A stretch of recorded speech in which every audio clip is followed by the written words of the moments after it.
If you're looking for a book to read, let me suggest Night Shift by Stephen King. One of the unique parts of Stephen King's Night Shift is that some of the stories were actually written and published into magazines before he actually created and published Carrie, while others in this collection were published for this collection specifically. So you actually get quite a diverse taste of Stephen King's writing styles before he was known as the master of horror. So it's fun to see that raw writing style in some stories and a bit more of a polished with a good sense of direction in other stories.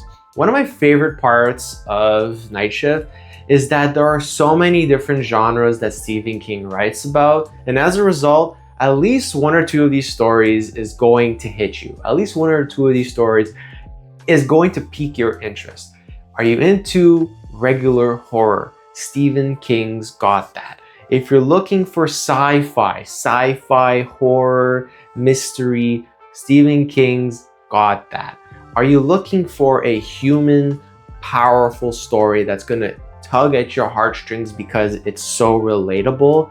It's in here, okay? Stephen King does stuff so good. Are you into that cosmic horror that you can't pin what exactly the monster is, or the thing that Stephen King is describing is so outlandish or so out of our world of comprehension? It's so interesting. Stephen King has got that. And because these are short stories, you don't have to invest a lot of time. It's perfect. It's just a little sprinkle of something. He had an idea, he put it on the paper, and that's it. So if you don't like a story, read the next one. It's probably gonna be better because Stephen King did a pretty good job with this collection, in my opinion. Now, personally, one of my favorite parts about Night Shift is that it actually has two short stories that are connected to Salem's Lot. Stephen King, one of Stephen King's most popular books of all time. And one's a prequel and one's an epilogue of some sort. And it's great. It's really fun to go back to Jerusalem's Lot and either, understand its origin story, but also what happens after Salem's Lot, the novel. So it's really fun, and I think that those two stories in this collection are just one of the better ones in this book. If you are looking for a story about religious zealotry set in this mysterious town in the United States, then check out Children of the Corn. It's fantastic, in my opinion. I love it so much. It had a movie. I haven't watched the movie, but if you are a cinephile, you like comparing books to movies, then give this book a chance, because there are a few adaptations that come from this book. If you're looking for something unique, a little bit different, let me suggest Battlegrounds. Toys come to life and try to kill you. That's all I'm gonna say. All right, I don't want to spoil it more, because if you're like me, I like going into books raw. But if you want a little bit of some preparation, Battlegrounds is great. It's a fantastic, fun story, and it's hard-hitting, fast action, a great short story in my opinion. If you're looking for a tearjerker or one that makes you feel connected to the story because it's so relatable, the final story in this book, The Woman in the Room, is fantastic. It's really sad, it's a really human story, and it deals with a son and his mother, and the son has to make some difficult decisions for the family. I love when the final story of a collection is sad. It's just something about it. I'm done with the great ending, the hero wins, all this, all that. I'm tired of that. I want to feel heartbreak. I want to feel like absolute garbage at the end of a book. All right, I want to feel horrible because of the story, and I think The Woman in the Room is one of the better ones in this collection.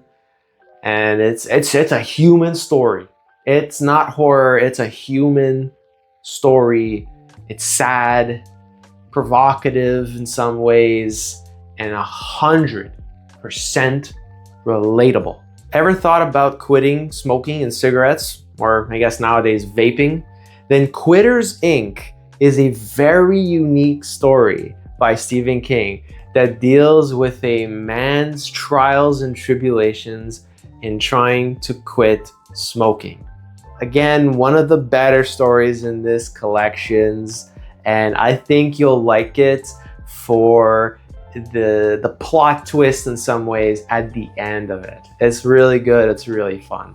If you're a fan of some really abstract sort of stories, The Mangler and Trucks are a set of stories that have a very whimsical Stephen King horror aspect with essentially some things you don't expect. I don't want to spoil anything, but if you've read Christine and you know the premise of it, some of that's going to relate with these stories. One of the great things that Stephen King does with all his novels is try to interlink them, put, Easter eggs in other stories in the future as callbacks. And that's fun. It's very small, it's very subtle, but the Mangler actually shows up in different seasons in the Rita Hayworth and the Shawshank Redemption, believe it or not. And that's cool. As well as Strawberry Spring makes it in that collection as well. I don't remember which one, but it is fun. So if you've read this, there are connections to other books. I'm still getting through Stephen King's bibliography, and I'm sure there's going to be more. The final thing I'm going to say about Night Shift is that it has such a fast-paced energy to it. Because these are short stories, things move quick. Plot twists happen at a moment's notice in some stories, and it's just vivid. It's just raw. It's just pure octane energy. There is a story in here that is just so brutal, gruesome, and you kind of feel like something is going on here. Something's weird happening. And you read it, it hits you, and you just need to take a minute or two and just let the story wash over you. It's so powerful in terms of its violence that is shocking. And it's great. I love it. So if you're into that sort of stuff where you audibly gasp, there's a little bit of that in this, and it's fun.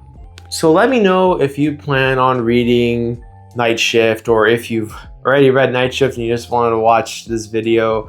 Let me know what your favorite short stories were, because I've got a couple short stories that are definitely above the rest.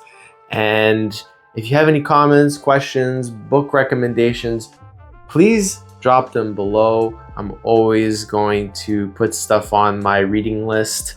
I still have tons of things to get through, but eventually I'll read your recommendations. And if you liked the video, please consider liking and subscribing if you really, really like the video. And as always, Stephen King, forever.